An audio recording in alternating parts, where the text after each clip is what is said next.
السلام عليكم ورحمة الله وبركاته. بسم الله الرحمن الرحيم. صلى الله وسلم وبارك على نبينا محمد ولا حول ولا قوة إلا بالله العظيم. وأشهد أن لا إله إلا الله وحده لا شريك له وأشهد أن محمدا عبده ورسوله.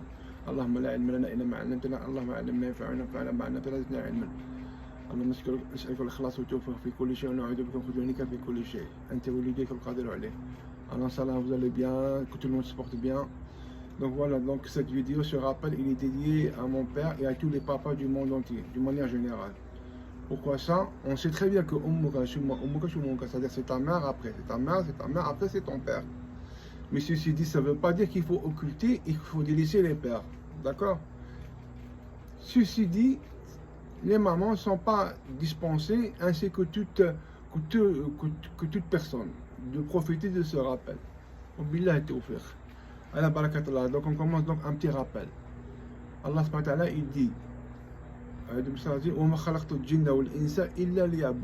c'est-à-dire dans la traduction approximative, je n'ai créé les djinns et les humains que pour m'adorer. Donc chaque être humain, il est appelé à exister. Le bon Dieu, il va le créer. Il a une date de naissance et une date de décès. Une existence. Et durant cette existence, il va exister dans un univers qui a été créé pour lui. Le ciel, la terre, les arbres, les fruits, il sera, tout ce qui va avec. Les montagnes, tout ce qui va avec. Il sera exposé durant son existence à des événements, à des épreuves. Maintenant, en fonction de son interaction, comment il va interagir, la façon et la méthode. En fonction de son interaction, il sera récompensé le jour du jugement. Le jour du dernier jour, d'accord? Maintenant, ça c'est juste un petit rappel. Maintenant, on développe progressivement. Regardez, il dit, Rasulullah sallallahu alayhi wa sallam, d'accord? Regardez, le messager de Dieu, sallallahu alayhi wa sallam. Donc, qui parle là? C'est pas moi. Moi, je suis en train de rapporter ce qui a été dit. Donc, c'est une vérité absolue. An Ibn Sahl, An Salah Ibn Sahl, que Allah soit satisfait par lui, a dit, que le prophète sallallahu alayhi wa sallam a dit, dans la traduction approximative, les actes ne sont jugés. Regarde, les actes. Dans notre existence, on a œuvré, il y a eu des actions. Ces actes ne sont jugés que par leur finalité. D'accord?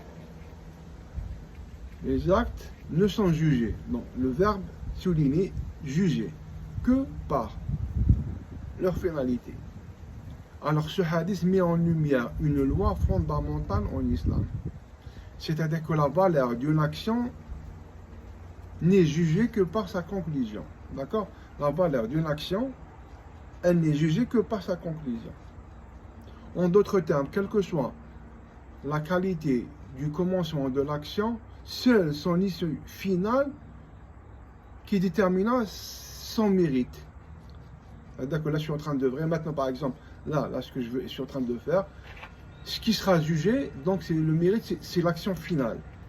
Quelle que soit la qualité du commencement, donc avant de commencer la vidéo, de méditer, de préparer tout ça et tout, maintenant, c'est la finalité qui va déterminer le mérite de cette action. Alors cette loi fondamentale, elle met donc en avant quoi? 2 points. Alors, on sait très bien que notre Ummah, selon le prophète, notre Ummah, le moyen d'âge, c'est entre 60 ans et 70 ans. C'est-à-dire toute personne qui atteint la soixantaine, il faut savoir qu'elle est arrivée au point de... C'est le moment du départ. Maintenant, il y a peu qui dépassent la soixantaine, 70 ans, 80 ans, 90 ans. Mais en général, la moyenne, c'est entre 60 et 70 ans. Maintenant, quelqu'un qui arrive donc à l'âge, donc quelqu'un donc au haut, à partir du haut de sa soixantaine, 70 ans ou 80 ans. Il regarde comme ça maintenant derrière, son vécu. 60 ans sont passés, 70 ans, 80 ans.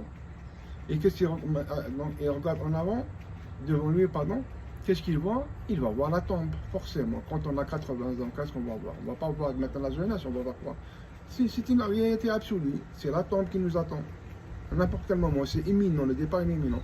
Donc il y a la tombe qui est là, je vois la tombe, derrière il y a un véhicule. Mais maintenant je vais passer à la tombe, c'est pas passer à la tombe, non, maintenant, parce que là je me prépare pour le bon Dieu subhanahu wa ta'ala. Alors, il y a deux possibilités. Soit que je vois derrière moi et je vois que j'ai passé mon existence dans l'adoration du bon Dieu. Dans ce cas-là, ce hadith, il te dit, il t'alerte, il attire ton attention contre l'insouciance et l'illusion d'une suffisance qui est basée sur des actions passées. C'est-à-dire que je vois comme ça, je dis que bon, moi ça va, j'ai fait 10 Umrah, j'ai fait 5 Hajjah, j'ai fait des aumônes, j'ai jeûné, j'ai aidé des gens et tout. Oui, c'est bien, c'est excellent, c'est magnifique. Mais le hadith, il te dit que les actions ne sont jugées que par leur conclusion. C'est-à-dire, maintenant, ce qui te reste à vivre, c'est cette période qui est cruciale, fondamentale, qui est donc déterminante par rapport à ton vécu. Si tu termines bien, tu auras le mérite d'avoir la satisfaction du bon Dieu par sa miséricorde maintenant. Donc là, ceci nous alerte qu'il ne faut pas donc se fier au passé, il faut rester alerté et to be alert et se concentrer par rapport à votre finish. Ça, c'est d'une part, la première. Deuxièmement, le deuxième point, c'est quoi? C'est qu'il y a un espoir pour toute personne, donc maintenant qui est inquiète, parce que quand on a 83 ans, 84 ou 85 ou 86 ou 90 ans, ou même 70 ans, même 60 ans, et on a passé donc la majorité de notre vie dans la négligence du rappel du bon Dieu, et de suivre nos passions et nos désirs, et d'occulter le bon Dieu, et dans ce cas-là, il y a un désespoir, parce qu'il y a, là, on voit très bien qu'on se dirige vers le bon Dieu, c'est-à-dire on ne peut pas se mentir, il y a un moment de vérité qui va venir là. Maintenant, je vais rencontrer le bon Dieu ce matin-là.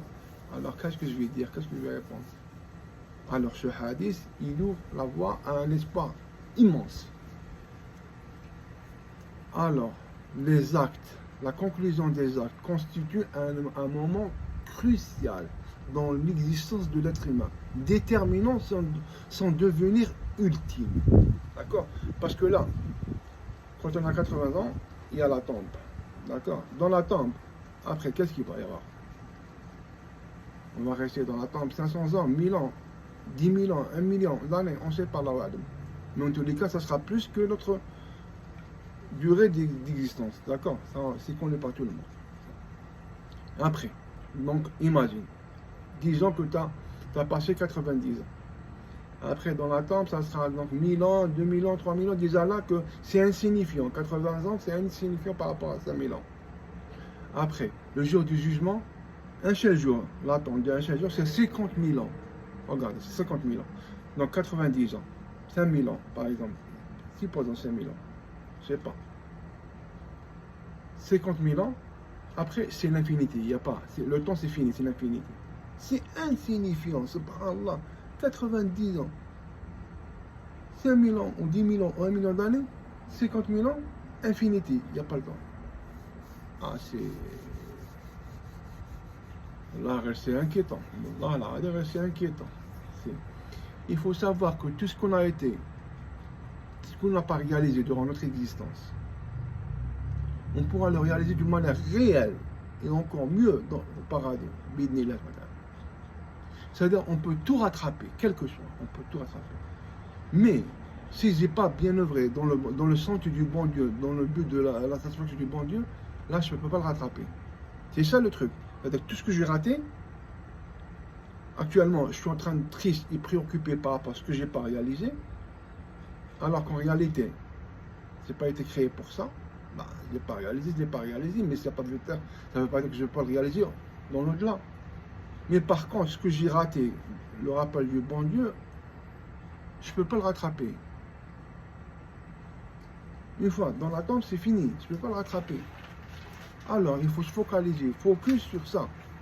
Maintenant, est-ce qu'il y a un moyen de rattraper ça? Bien sûr qu'il y a un moyen de rattraper ça. Parce que celui qui a la grâce de terminer son existence dans l'obéissance sincère, regardez bien cette phrase, celui qui a la grâce de terminer son existence dans l'obéissance sincère et les actions et les bonnes actions, celui-là se voit avoir la promesse de la satisfaction du bon Dieu. Allahu Akbar. Subhanallah, l'islam. L'islam, il y a la repentance à tout moment. Et rahmatullah wasi'a, regardez, subhanallah, la miséricorde du bon Dieu, elle a englobé toutes choses. Et moi, actuellement, j'ai passé 70 ans dans les péchés ou égarés. Qui me reste à vivre, cette partie-là qui me reste à vivre, elle est aussi englobée par la miséricorde du bon Dieu, et la preuve, on est là. Alors, il y a deux conditions. L'obéissance sincère. Ça veut dire quoi l'obéissance sincère? Ça veut dire que il y a un autre hadith qui est connu par tout le monde. Dans la traduction approximative, les actions ne valent que par leur intention. Alors, le premier hadith, les actions ne sont jugées que par leur finalité, jugées. Mais là, les actions ne valent que par leur intention. C'est quoi l'intention? C'est-à-dire, je veux faire quelque chose, ce que je fais, quelle que soit mon action, je le fais dans le but de. Je ne pars pas, on veut que je vais mourir et que je serai jugé. Il y a deux destinations.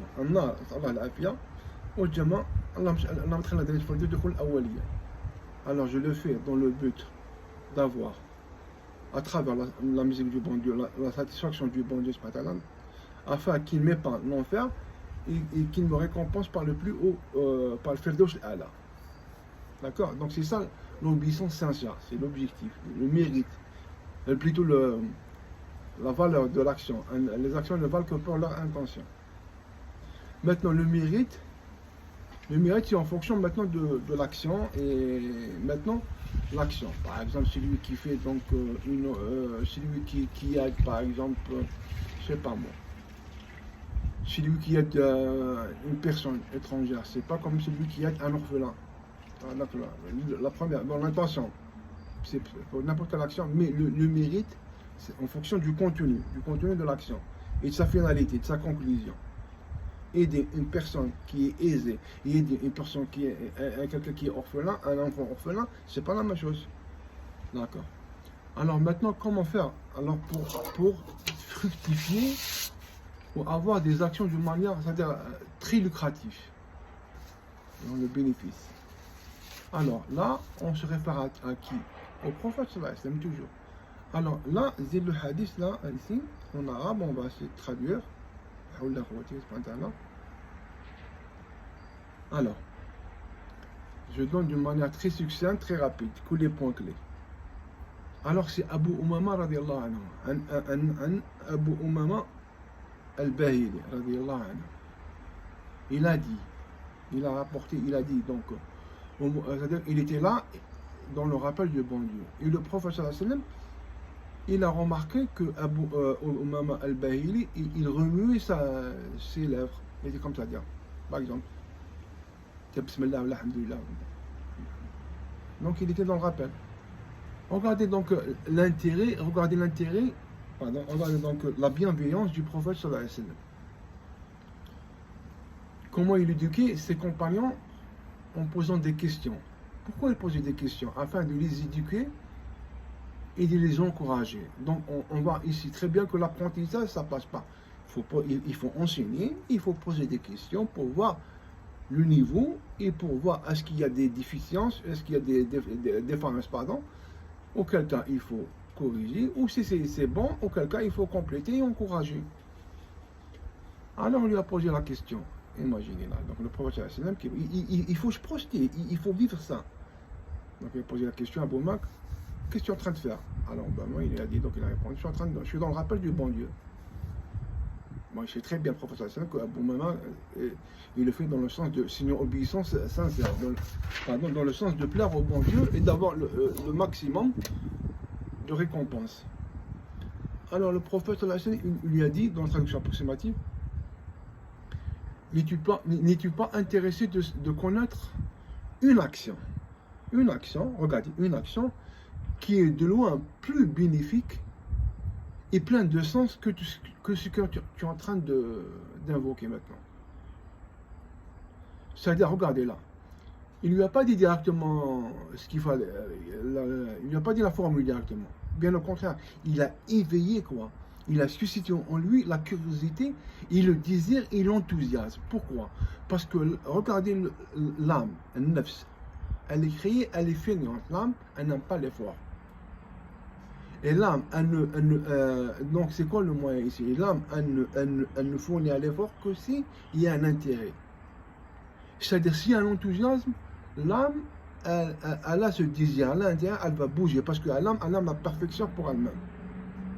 Dans ce cas-là, donc, quand il lui a dit, le prophète, n'es-tu pas intéressé par une action, pas plusieurs actions, une seule action, qui est de loin plus bénéfique et plein de sens, et plus bénéfique regardez, que quoi?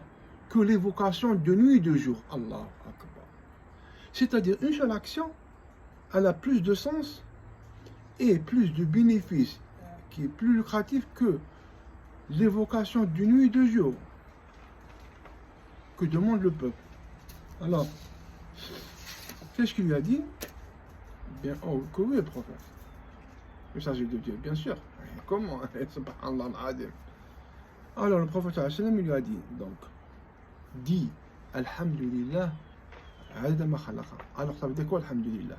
Louange à Dieu. Définition de l'hamd. Donc, il faut comprendre que c'est quoi l'hamd. L'hamd, alhamdulillah, huwa wasf al-mahmoud bi sifat al-kamal ma'a al-mahibba wa ta'dim. C'est-à-dire, c'est louer donc voilà, pardon. C'est-à-dire que louer soit Dieu par rapport à quoi? Louer soit Dieu, c'est-à-dire louange à Dieu. L'hamd, c'est louer soit Dieu par rapport à ses attributs qui sont tous des descriptions de perfection. Al-Sami', Al-Alim, l'omnipotent, l'omniscient, le miséricordieux, le très miséricordieux, c'est-à-dire Al-Sami', Al-Alim, Al-Rahim, Al-Basir, Al-Ghani, c'est-à-dire qu'il a les attributs dont les attributs sont donc je fais son louange par rapport à lui-même, par rapport à ses attributs qui sont tous des attributs de perfection. Ça d'une part. D'autre part, par rapport à sa bénédiction et ses bienfaits, subhanahu wa ta'ala. Ses bénédictions apparentes et cachées, religieuses, et mondaines. Alors, ces bénédictions apparentes, ce qui est apparent, donc j'existe déjà là, ça c'est une bénédiction. Il m'a créé, subhanallah, il faut pas être ingrat. J'existe là, j'ai des sentiments, j'ai des désirs, tout ça, ça a été créé. Ça c'est une bénédiction. Une bénédiction, c'est un bienfait, c'est une grâce. J'ai un aspect physique, j'ai donc des biens, j'ai une subsistance, j'ai une maison, j'ai une voiture, j'ai des parents, j'ai une famille, j'ai un pays, ça j'ai parents donc avant. Maintenant aussi, il y a un deuxième point, il y a le pardon, je suis perturbé par les gens ici. Il y a les bienfaits donc cachés. Al-ni'am al-batina. Par exemple, j'ai mon cœur qui bat. Depuis que je suis né, mon cœur ne s'est pas arrêté. S'il s'arrête une seule fois, je meurs. Subhanallah, il est régulier. Et qui le prend en charge? Qui lui crée tout ça? C'est le bon Dieu, c'est pas tal. Mes reins qui filtrent tout, et qui éliminent les déchets et qui retient, mon rein retient que les bienfaits pour mon corps. Je m'occupe de rien, moi. C'est le bon Dieu qui fait fonctionner mes reins, mon foie, mon pancréas, mon sang, mon cerveau, ma vision. Regardez, subhanallah, le ciel est bleu. Regardez les couleurs, regardez. Ça c'est une médic, subhanallah, qui vous crée actuellement là cette vision. Il ne faut pas être ingrat. Subhanallah, ça c'est une substance énorme.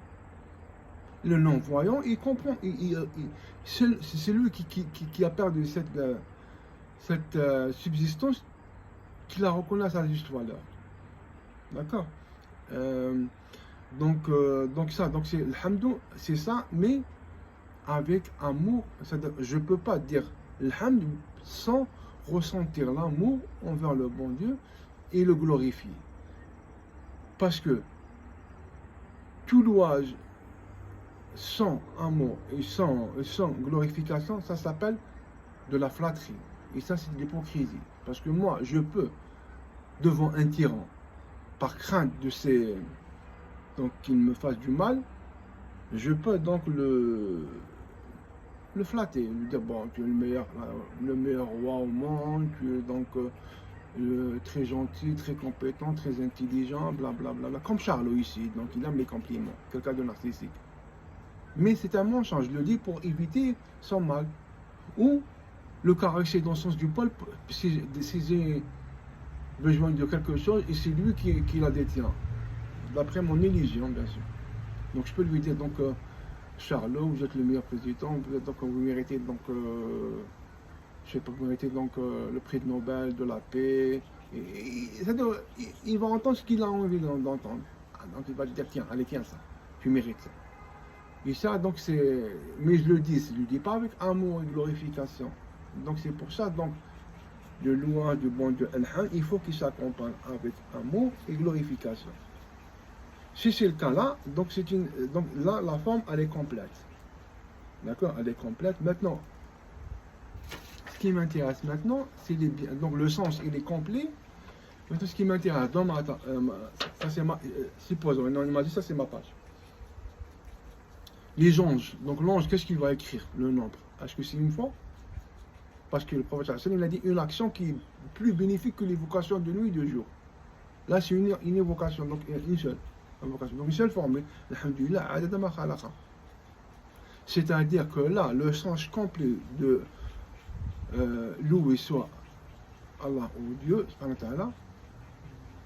le nombre qu'il a créé, c'est-à-dire que le nombre suffisant ou égal à le nombre de ses créatures. Alors, on sait que toute chose a été créée par le bon Dieu, c'est-à-dire il y a combien d'êtres humains depuis le début de l'existence jusqu'à la fin. Depuis Adam et jusqu'au jour du jugement. Jusqu'à la fin du monde, je veux dire. Il y a combien d'êtres humains? Il y a combien d'anges? Il y a combien de djinns? Il y a combien de poissons? Il y a combien d'insectes? Il y a combien d'arbres? Il y a combien de feuilles? Il y a combien de montagnes? Il y a combien de molécules d'oxygène, de protons, d'électrons? Il y a combien de dioxyde de carbone? Il y a combien de grains de sable? Il y a combien d'animaux, de gouttes d'eau? Tout ce qui existe. Subhanallah. Non mais écoutez là. Là on ressent que là c'est le Allah Ashako, le très reconnaissant. Regardez, une seule phrase, regardez, on est dans une récompense. Là on ressent que cette récompense, elle n'est pas humaine. Subhanallah, une seule phrase. Et le bon Dieu, il n'a pas besoin de notre phrase. Le bon Dieu, on l'a dit par essence, subhanahu wa ta'ala, il a tous les attributs de perfection. Donc je le dis pas, mais c'est pour moi. Regardez les anges, qu'est-ce qu'ils vont. Le nombre de ces créatures, il n'est cerné que par le bon Dieu. Aucun être humain n'a cette capacité de cerner le nombre. Al-Malaika, donc ici j'ai un nombre qui est. Donc,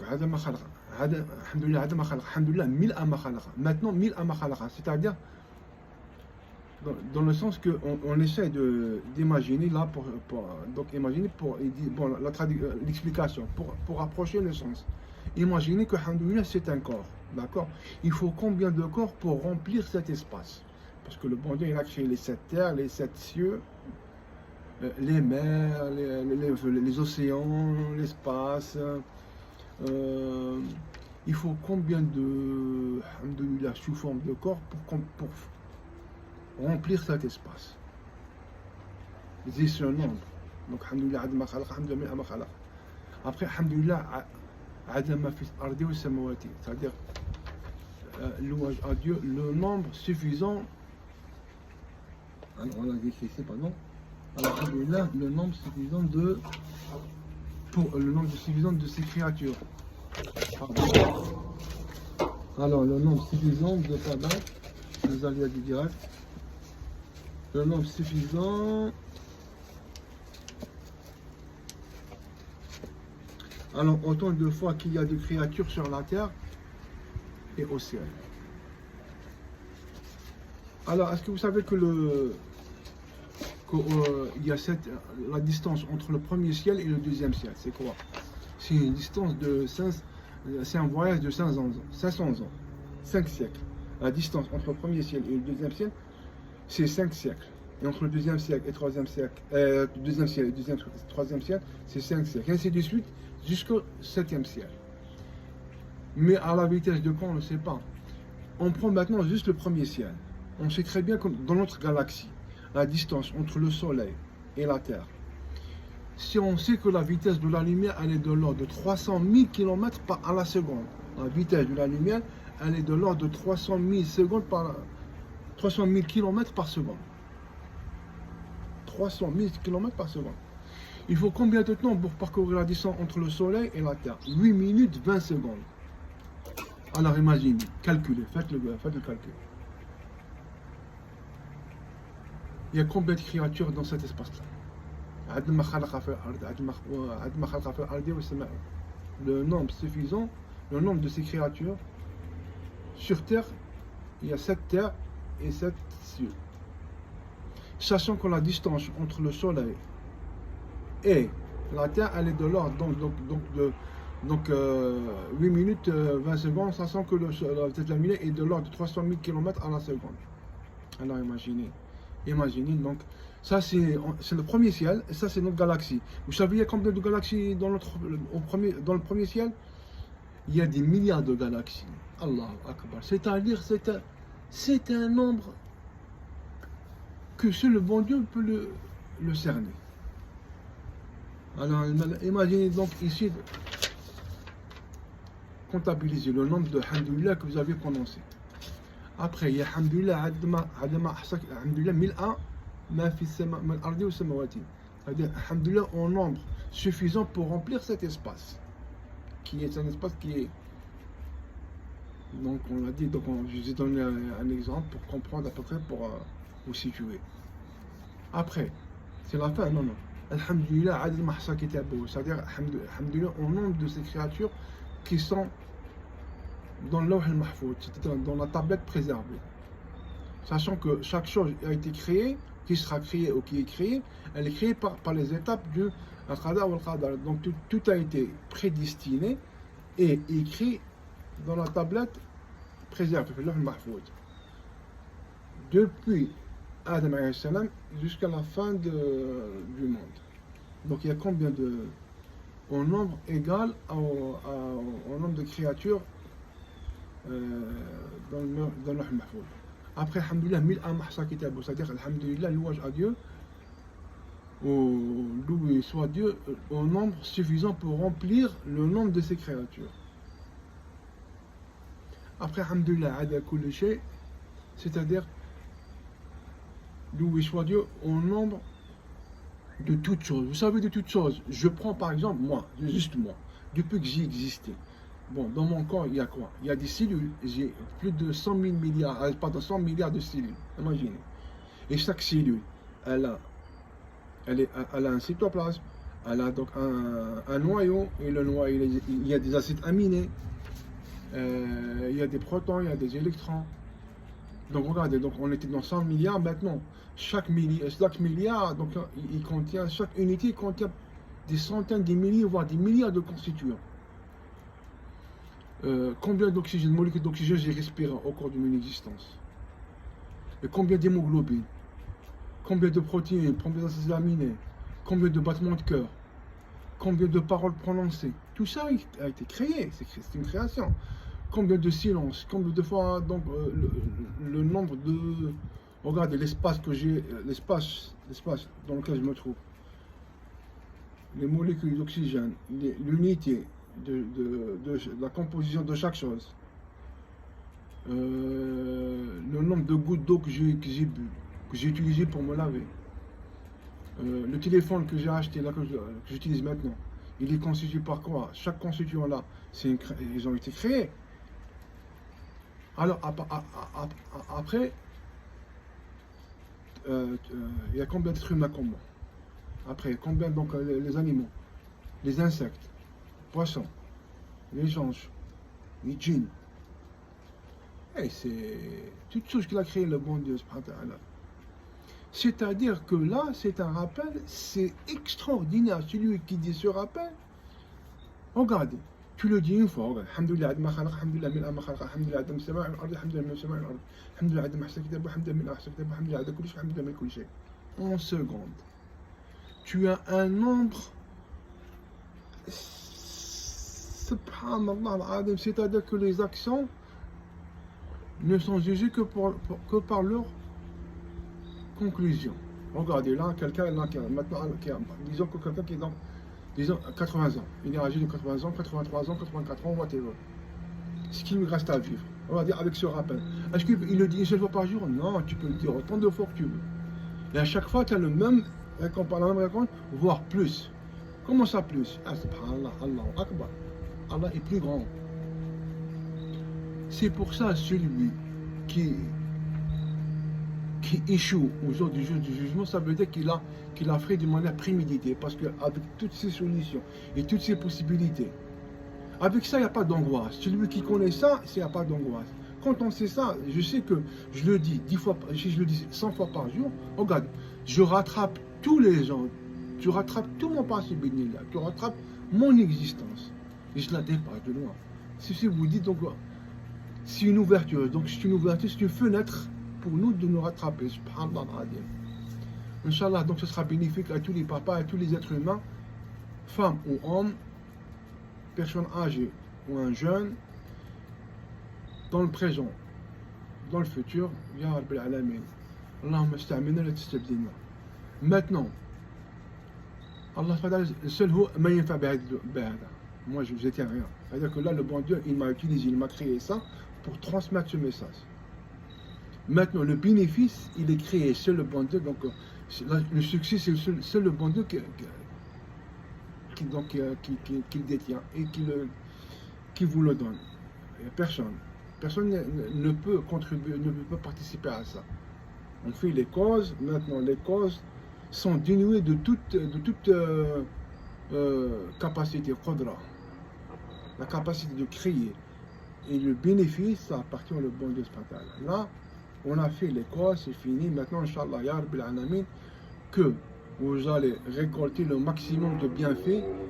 والله يرضى عنكم ويفتح عنكم. اللهم اسالك يا الله، اللهم اسالك اللهم ارنا الحق حقا وارزقنا اتباعه، وارنا الباطل باطلا وارزقنا اجتنابه. اللهم اغفر لي ولوالدي المسلمين والمسلمات المؤمنين والمؤمنات الاحياء الموتى منهم. اللهم اغفر لي ولوالدي وارحمهما يا رب العالمين كما ربياني صغيرا، واتينا من دونك رحمة وهيئ لنا من امرنا رشدا.